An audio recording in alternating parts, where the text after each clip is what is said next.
ये दोनों काम करते करते आपस में बातें कर रहे थे कि तभी बाहर से आवाज आती है, भाभी बहुत तेज भूख लगी है, मेरा खाना निकाल दो। हाँ लादी हूँ देवर जी। इतना कहकर समृद्धि सोफे पर बैठे अमन को सोफे पर ही खाना दे देती है और वापस किचन में आ जाती है। जेठानी जी, आपने देवर जी को खाना दे दिया? हाँ दे दिया खाना। मैं ऑफिस से आ गया हूँ, मुझे बहुत ज्यादा भूख लगी है और ठंड भी लग रही है, इसलिए मेरा खाना कमरे में ही दे दो। राघव की बात सुनकर किचन में खड़ी श्रेया, इन्हीं लोगों को ही ठंड लगती है, हम लोगों को ठंड नहीं लगती क्या? ठंड में पूरे हाथ पैर कांप जाते हैं, रात तक काम करो और फिर सुबह दादी साथ उठते ही सुबह उठो अभियान शुरू कर देती है। सच में इन्हें हम पर तरस भी नहीं आता। खैर अब मैं खाना लेकर आती हूँ, वरना और देर होगी तो चिल्लाएंगे। ये सोचकर समृद्धि खाना लेकर कमरे में जाती है और राघव को खाना देकर वापस आकर अपना सारा काम करने लगती है। इसी तरह रात के 2 बज जाते हैं। फिर दोनों बहुएं अपने अपने कमरे में जाकर सो जाती हैं। सुबह 5 बजे। ये क्या, सुबह के 5:05 हो गए हैं और मुझे अब तक किसी ने चाय नहीं दी। इन बहुओं की अकल को मैं ठिकाने लगाती हूँ। श्रेया बहू, समृद्धि बहू, कहाँ गई दोनों? घर के रीति रिवाजों की कोई परवाह नहीं है क्या कि अभी तक सो रही हो? दादी सास के चिल्लाने की आवाज सुनकर दोनों बहुएं झटपट उठ जाती हैं। ये क्या, सुबह के 5:05 हो गए और दादी सास को अब तक चाय नहीं मिली। अब तो पूरा घर सर पर उठा लेंगे। वहीं दूसरे कमरे में, ओह शिट, अब तक उन्हें चाय नहीं मिली क्या? एक काम करती हूँ, जल्दी से चाय बनाकर देती हूँ, बाद में नहा लूंगी। ये सोचकर समृद्धि और श्रेया अपने अपने बिस्तर से उठकर बिना नहाए किचन में जाकर चाय बनाती हैं और चाय लेकर दादी सास के कमरे में जाती हैं। हो गई सुबह तुम दोनों बहू की और अब मुझे चाय मिल रही है पूरे 10 मिनट लेट। वो सॉरी, वो कल से ऐसा नहीं होगा। खाना भी नहीं चाहिए, समझी दोनों? वैसे तुम दोनों ने कल रात के कपड़े ही पहने, इसका मतलब तुम दोनों नहाई नहीं हो और बिना नहाए किचन में चली गई हो। हे भगवान, ये तो हमारी परंपरा के बिल्कुल विरुद्ध है। वो लेट हो रहा था, इसीलिए हमने सोचा पहले आपको चाय बनाकर दे दी। हम बस अभी जाकर नहाते हैं। लेट हो रहा था, सोने से फुर्सत नहीं मिलेगी तो लेट ही होगी ना। घोर पाप, घोर पाप। बिना नहाए किचन में चली गई। सुबह उठो अभियान मैंने इसीलिए शुरू किया है कि हमारे घर में सारी चीजें रीति रिवाज के अनुसार हो, इसीलिए नहीं कि तुम लोग मनमानी करो। दादी सास की आवाज इतनी तेज थी कि घर के सभी लोग उठ जाते हैं और तुरंत कमरे में आते हैं। देख ले बहू, तेरी ये बहुएं क्या हरकत कर रही हैं? आज बिना नहाए किचन में चली गई। माँ जी ने माफ कर दीजिए, ये पूरा किचन अभी के अभी धो देंगी। धोकर मुझ पर उपकार नहीं करेंगी, उनका काम है करना। जब गलती की है तो सजा भी मिलेगी। दादी सास की आवाज सुनकर पूरा घर कांप गया, लेकिन फिर भी बहुओं ने माफी मांगी और जैसे तैसे कमरे से बाहर निकली। देखो बहू, मैं समझ सकती हूँ तुम लोग आज के नए जमाने की बहू हो, तुमसे ये रीति रिवाज नहीं माने जाएंगे, लेकिन अब पर सास का यही आदेश है और उनके आदेश के खिलाफ मैं भी कुछ नहीं कर सकती हूँ। मैं तुम दोनों से माफी मांगती हूँ इसीलिए। नहीं, आपको माफी मांगने की कोई जरूरत नहीं है। अभी हम नहाकर तुरंत किचन साफ कर देते हैं, चाहे ठंड हो या गर्मी, हमें काम तो करना ही है। फिर दोनों बहुएं कांपते हुए अपने अपने कमरे में जाती हैं और सुबह 5:30 बजे ठंडे पानी से नहाती हैं। पानी देखकर ही मुझे मौत आ रही है, इससे कैसे नहाऊं? लेकिन क्या करूं, नहाना तो पड़ेगा ही। ऊपर से इतनी सुबह मोटर भी चालू नहीं होती, रात के ठंडे पानी से ही नहाना पड़ेगा। दूसरी तरफ दादी सास की ठंड में सुबह उठो अभियान ने तो मेरा जीना ही हराम कर दिया है। ये पानी देखकर तो मन कर रहा है कि मैं डूब मरूं। इसी तरह ठंड में कांपते हुए दोनों बहुएं सुबह 5:30 बजे ठंडे पानी से नहाती हैं। फिर तुरंत किचन में जाकर ऐसे साफ सफाई करने लगती हैं जैसे मानो घर में कोई मर गया हो। अभी अभी इस ठंड में नहा कर आई थी, किचन साफ करने में दोबारा भीग गए। सच में इस भीगे कपड़े को पहनकर इतनी ठंड लग रही है जैसे मानो बर्फ को हमने छुआ नहीं है, बल्कि बर्फ ही हम हैं। इसी तरह काटते काटते जैसे तैसे दोनों बहुत बड़ा किचन साफ करते हैं और फिर सभी को नाश्ता बनाकर देते हैं। इसी तरह दोपहर को। अरे अरे, तुम दोनों तैयार होकर कहाँ जा रही हो? ऊपर से ये घूंघट भी सिर्फ सर तक है, बाहर जाते वक्त घूंघट नाक तक होना चाहिए। दादी सास, नाक तक घूंघट ले लेंगे तो दिखेगा कैसे? बाहर जाते वक्त अगर चोट लग गई तो? हाँ तो बाहर जाना ही क्यों है? वो हमारी स्वेटर फट गई है, सोचा बाहर जाकर नई खरीद ले। जो पहन रखे हैं वो भी फटे हुए हैं और अचार भी खत्म हो गया है, तो आते वक्त अचार भी ले लेंगे। स्वेटर फट गए हैं तो बाहर से खरीदना जरूरी थोड़ी ना है, घर में ही सिल कर बना लो। क्या घर में? हाँ और नहीं तो क्या। चलो घर में चलो, मैं तुम्हें स्वेटर बनाना सिखा देती हूँ और श्रेया बहू आओ मैं तुम्हें अचार बनाना सिखा देती हूँ। दादी की बात सुनकर दोनों बहुएं पहले तो इनकार करती हैं, लेकिन उसके आदेश का उल्लंघन किए बिना उसके कमरे में चली जाती हैं। तो देख, ऐसे बनाते हैं स्वेटर। अब तू कमरे में बैठकर स्वेटर बुन, मैं आती हूँ। इतना कहकर दादी सास बरामदे में चली जाती हैं। ये दादी सास बिना, पहले जल्दी उठो फिर देर से सो, घर का काम करो, खाना बनाओ और अब स्वेटर भी बनाओ। ठंड में तो जीना मुश्किल कर रखा है इन्होंने। वहीं दूसरी तरफ बरामदे में देख आ गया ना बहू, तुझे अचार बनाना। अच्छा अब तू अपनी जेठानी को भी सिखा देना और अब अचार को सूखने दे और मेरे लिए चाय बना दे, मुझे बहुत ठंड लग रही है। जी ठीक है। फिर श्रेया किचन में चाय बनाने जाती है।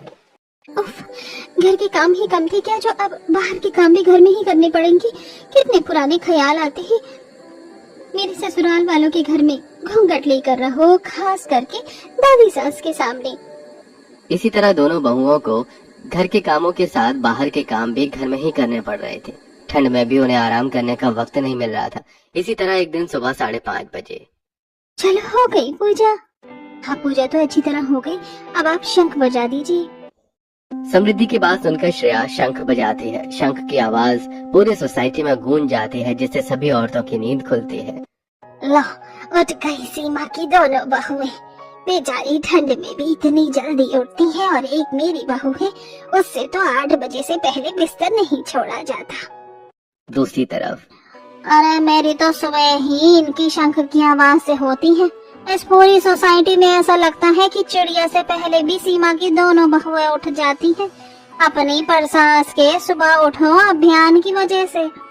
इसी तरह आपस में भी सारी बातें फैली हुई थी और सभी दोनों बहुओं की अक्सर तारीफ करते थे। इसी तरह शाम को बहू अभी दादी सास मंदिर गई हैं, जल्दी से मिक्सर चलाकर चटनी पीस ले और मसाला भी, और हाँ तू जाकर वॉशिंग मशीन में कपड़े धो ले जल्दी से। हाँ भाभी बना लो, दादी आ जाएंगी। हाँ माँ जी, मैं अभी मिक्सर में जल्दी से मसाला और चटनी दोनों पीस लेती हूँ। हाँ और मैं भी जल्दी से जाकर वॉशिंग मशीन में सारे कपड़े धो लेती हूँ, वरना ठंड में दादी सास के सामने हाथ से रगड़ रगड़ कर सारे कपड़े धोने पड़ेंगे। तभी अचानक पीछे से चिल्लाने की आवाज आती है। अच्छा तो मेरे पीठ पीछे ये सारी साजिशें चल रही थी। अच्छा हुआ मैं मंदिर से आ गई। पता नहीं तुम लोग इस घर के रीति रिवाज पर कैसे पानी फेर देती।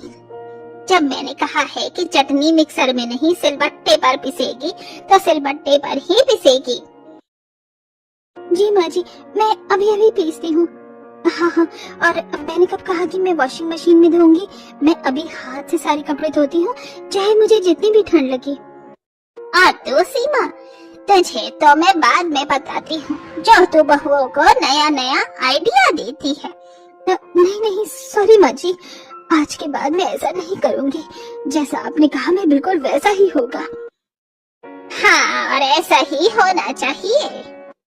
पर सास के सख्त नियमों के आगे घर का कोई सदस्य कुछ नहीं कह पाता था। सुबह उठो अभियान के साथ दिन भर पुराने जमाने की तरह काम दोनों बहुओं को करना पड़ता था। इसी तरह एक दिन रात को सिद्धांत को घर आने में देर हो जाती है और रात के 11 बजे। ये क्या, तू आज 11 बजे घर आ रहा है? तुझे पता नहीं है घर आने का टाइम सिर्फ 10 बजे तक है। हाँ, मैंने ही उसे कहा था ऑफिस का सारा काम खत्म करके ही आना, इसलिए उसे देर हो गई। अच्छा ठीक है, तो मैं भी बता देती हूँ। अब ठंड बेटा, मैं तेरी शादी करवाऊंगी। जब पत्नी आएगी ना घर में, तब ही तेरे कदम 10 बजे से पहले घर में होंगे। सीमा बहू, बेटे सिद्धांत के लिए जल्दी से सुबह उठने वाली बहू तलाश करो। जी माँ जी। दादी सास की कही हुई बात सबके लिए पत्थर की लकीर थी, जिसकी वजह से तुरंत ही सिद्धांत के लिए लड़की ढूंढी जाती है और फिर 3 दिन बाद सोफे पर। माँ जी ये देखिए, मैंने सिद्धांत के लिए ये लड़की पसंद की है, आप कहें तो बात आगे बढ़ाऊं? हाँ, फोटो मैंने भी देखा है। लड़की तो बहुत ही ज्यादा सुंदर और अच्छी है। लड़की चाहे जितनी अच्छी हो, मैं अपने घर की बहू को अपनी आंखों से देखे बिना रिश्ता तय नहीं कर सकती। इसलिए कल ही हम सब लोग बहू को देखने जाएंगे। श्रेया और समृद्धि बहू, तुम दोनों सारी तैयारियां कर लेना। अगर मुझे बहू पसंद आ गई तो मैं वहीं शगुन दे दूंगी। ठीक है, हम दोनों मिलकर सारी तैयारियां कर देंगे।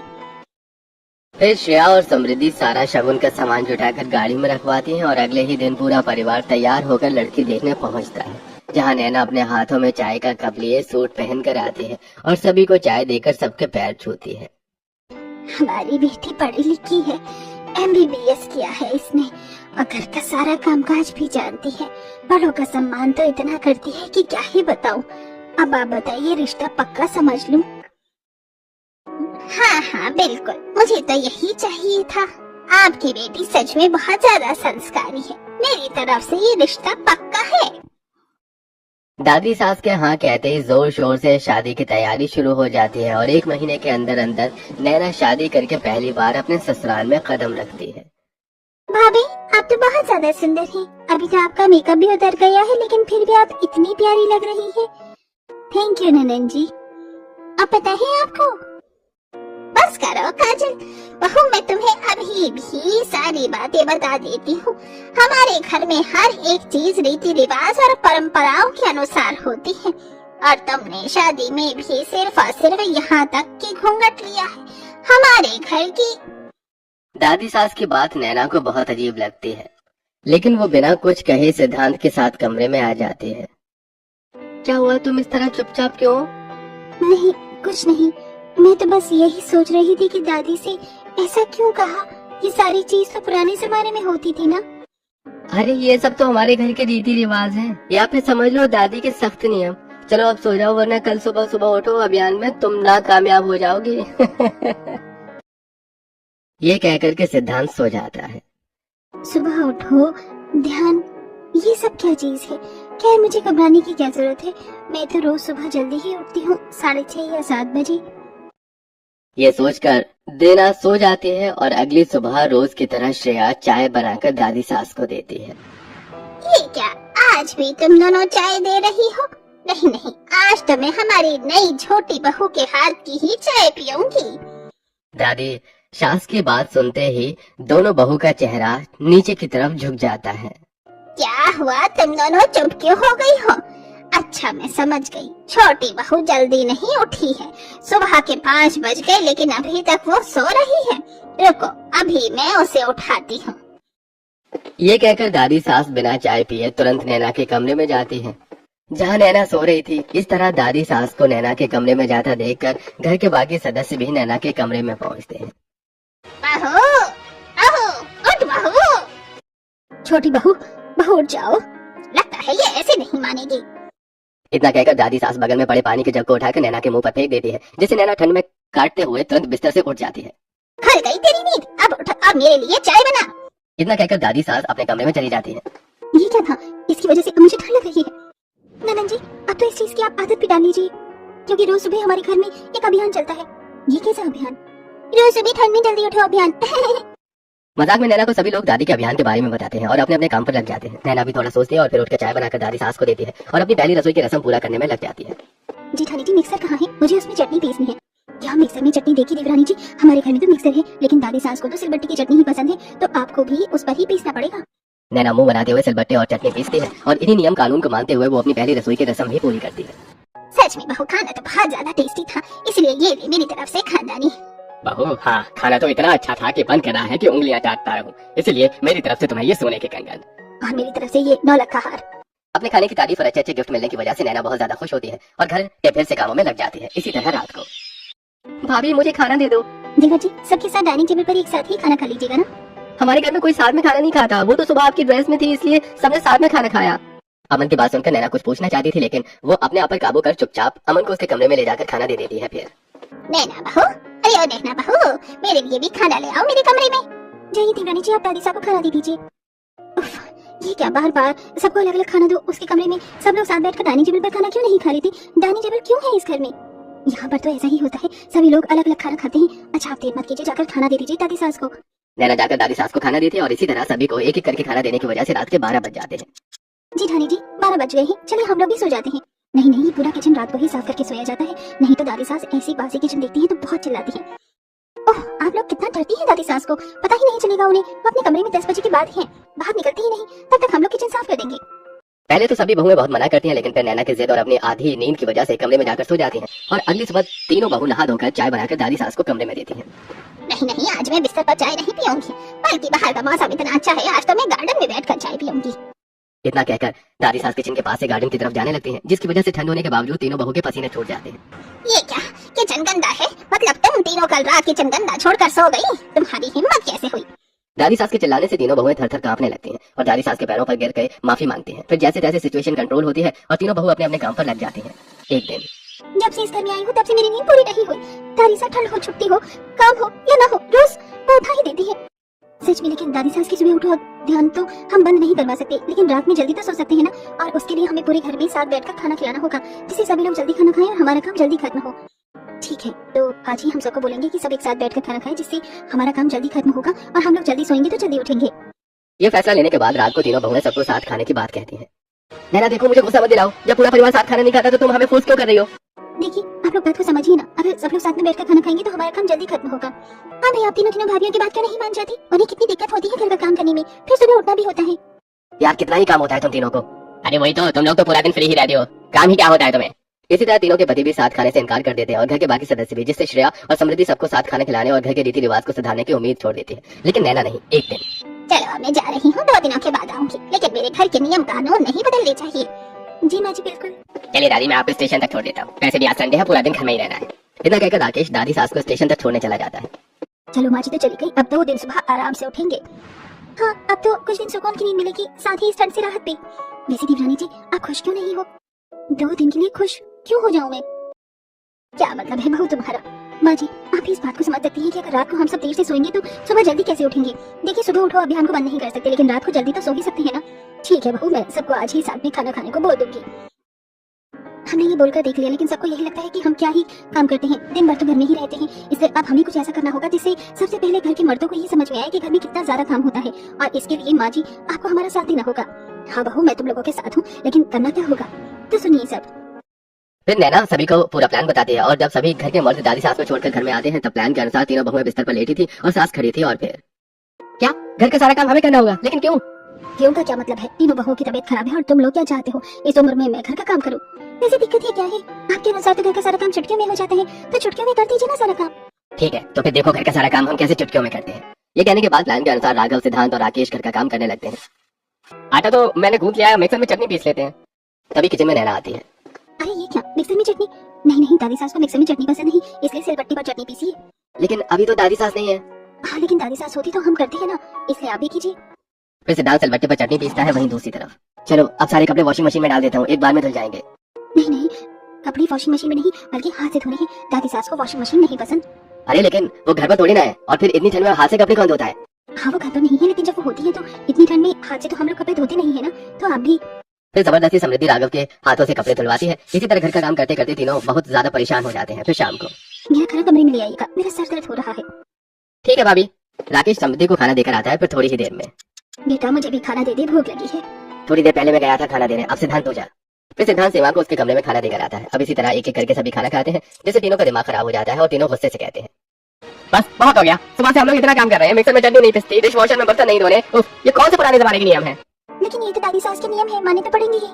भाभी, दादी सास के नियमों को नहीं बदल सकते, लेकिन आप लोग साथ में खाना तो खा सकती है ना, हमारा काम आसान हो जाएगा। देखा बेटा, यही तो बहुएं भी तुझे समझाना चाहती थी। अगर हम सब लोग साथ में खाना खाएंगे तो बहू का काम आसान हो जाएगा। और माँ जी का सुबह उठो अभियान बंद नहीं कर सकते, लेकिन रात को जल्दी तो सो सकते हैं ना। सीमा की बात सुनकर तीनों बेटों को अपनी गलती का एहसास होता है और साथ ही सुरेंद्र को भी। हाँ, हमने तो कभी ये सोचा ही नहीं, हमें माफ कर दीजिए, अब से हम सब लोग साथ में जल्दी खाना खाएंगे। हाँ बिल्कुल, वैसे भाभी आप लोगों की और नैना तुम्हारी तबीयत तो ठीक है ना? बहू की तबीयत खराब नहीं थी, बस तुम्हें तुम्हारी गलतियाँ रियलाइज करवाने के लिए हम ये छोटा सा नाटक करा था। अरे फिर तो अच्छा ही हुआ, हमें हमारी गलती का एहसास हो गया, अब से सब साथ खाना खाएंगे। इसके बाद बहुएं सबको खाना देती हैं। कुछ दिनों में दादी सास वापस घर आ जाती है और पूरा परिवार साथ खाना खाना शुरू कर देता है। इससे नैना और बाकी बहुओं का काम आसान हो जाता है, लेकिन फिर भी सुबह उठो अभियान बंद नहीं होता। सब लोग भले जल्दी खाना खा लेते हैं और हम लोग जल्दी सो जाते हैं, लेकिन फिर भी ठंड में जितनी भी जल्दी सो जाओ, सुबह 4:30 बजे नींद नहीं खुलती है श्रेया। हाँ देवरानी जी, ये भी बात है। और फिर 4:30 बजे सुबह सुबह नहाना भी तो पड़ता है। हाँ, एक बार ठंड में सुबह उठने का भी तो सोच सकते हैं, लेकिन फिर रात के ही ठंडे पानी से नहाना, उसमें तो जान ही चली जाती है। सुनो, हम लोग रात को ही चाय बनाकर थर्मस में रखते हैं और अगली सुबह हम तीनों में से कोई एक उठकर दादी सास को चाय देकर आ जाए। ठीक है, ये भी करके देख लेते हैं, वरना डरने से तो कुछ नहीं होगा। इस फैसले के बाद तीनों बहुएं चाय बनाकर थर्मस में रखती हैं और अगली सुबह दादी सास को चाय देती हैं, फिर दादी के साथ चाय पीती हैं। राहुल सच बता, तूने ये चाय अभी ही बनाई है ना? हाँ जी, लेकिन क्यों? नहीं, कुछ भी हो जाए, ये चाय तूने अभी नहीं बनाई है। मैं इतने सालों से चाय पी रही हूँ, मुझे बासी चाय और ताजी चाय में फर्क पता है। वैसे तू अगर सच नहीं बताएगी तो मुझे सच पता करना आता है। इतना कहकर दादी सास तुरंत किचन के बाहर पहुंचती हैं, फिर किचन के अंदर देखकर कहती हैं, तूने चाय अभी नहीं बनाई है, क्योंकि अगर तूने चाय अभी बनाई होती तो सॉसपैन छोटा होता और साथ ही किचन इतना साफ सुथरा नहीं होता। तेरी हिम्मत कैसे हुई कि तूने मुझसे झूठ कहा? अगर आइंदा तूने ऐसी कोई भी हरकत की तो मुझसे बुरा कोई नहीं होगा। आप अकेले देवरानी जी को मत डांटिए, इसमें गलती मेरी भी थी, सिर्फ उनकी नहीं, हम तीनों की गलती थी, लेकिन आइंदा से ऐसा नहीं करेंगे। तीनों बहुओं के माफी मांगने के बाद दादी सासों ने माफ कर देती हैं और अब इसी तरह एक दिन शाम को बुआ सास आ जाती हैं। क्या हुआ? तू इतनी उदास क्यों है? सब ठीक तो है ना?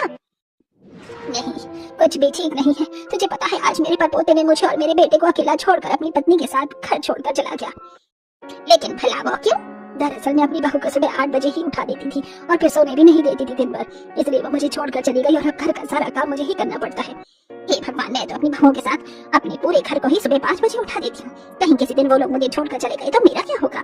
अरे अब तू चुप क्यों हो गई है? अच्छा वैसे मैं घर जा रही हूँ, घर जाकर अभी मुझे रात का खाना भी बनाना है। ये कहकर बुआ सास चली जाती हैं और दादी सासू की बात सुनकर डर जाते हैं, इसीलिए वो तुरंत पूरे परिवार को बुलाती हैं। क्या हुआ माँ जी, आपने हम सबको इस तरह क्यों बुलाया है? मुझे ये बताना था कि आज से ही मैं सुबह उठो अभियान बंद करती हूँ। क्या माँ, आप सुबह उठो अभियान बंद कर रही हैं? मतलब अब हमें रोज सुबह 5 बजे नहीं उठना पड़ेगा? वैसे माँ जी आप अभियान क्यों बंद कर रही हैं और रोज सुबह आपकी चाय का क्या होगा? मैं इसलिए ये अभियान बंद कर रही हूँ क्योंकि मुझे ये समझ में आ गया कि मेरी वजह से मेरी पर बहू और मेरी बहू को कितनी परेशानियों का सामना करना पड़ता है। इसलिए मैं सुबह उठो अभियान बंद कर रही हूँ और साथ ही रोज सुबह चाय पीने की आदत को भी छोड़ दूंगी। क्या सच्ची दादी सास? मैं बहुत ज्यादा खुश हूँ कि आप हम सबके बारे में सोचकर सुबह उठो अभियान बंद कर रही हैं, लेकिन मैं इतनी भी निर्दयी नहीं हूँ कि मेरी वजह से आपको अपनी आदत छोड़नी पड़े या फिर बासी चाय पीनी पड़े, क्योंकि मुझे पता चल गया है कि बासी चाय पीने से शरीर में तबीयत खराब हो जाती है। देवरानी जी आपका मतलब? मेरा मतलब ये है कि हम रोज सुबह जल्दी नहीं उठेंगे, बल्कि एक दिन सुबह 5 बजे मैं उठकर नहा धोकर दादी सास को चाय बना कर दूंगी, फिर एक दिन बड़ी जेठानी जी और एक दिन छोटी जेठानी जी। वाह भाभी, कितना अच्छा सोल्यूशन ढूंढा है आपने। इससे तो घर की सारी परेशानियां ही दूर हो गई। दादी सास को अपनी आदतें भी नहीं बदलनी पड़ी और आप लोगों को सुबह उठो अभियान से छुटकारा भी मिल गया। इस तरह सभी लोग नैना की तारीफ करते हैं और फिर सुबह एक दिन समृद्धि चाय बनाती, दूसरे दिन श्रेया और तीसरे दिन नैना। नैना के सूझबूझ से सुबह उठो अभियान से तीनों बहुओं को छुटकारा मिल जाता है और दादी सास को भी कोई परेशानी नहीं होती।